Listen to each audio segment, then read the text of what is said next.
You ask Tiger to solve. This deals with linear equations with one unknown. The final result is k equals 17/4. Let's solve it step by step. Simplify the expression. Find the greatest common factor of the numerator and denominator.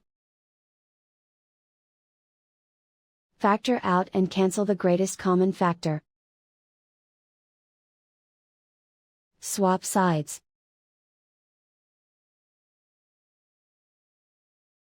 Group all constants on the right side of the equation.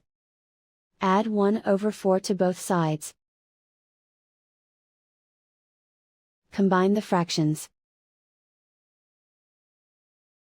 Combine the numerators. Reduce the zero numerator. Simplify the arithmetic. Convert the integer into a fraction. Combine the fractions. Combine the numerators.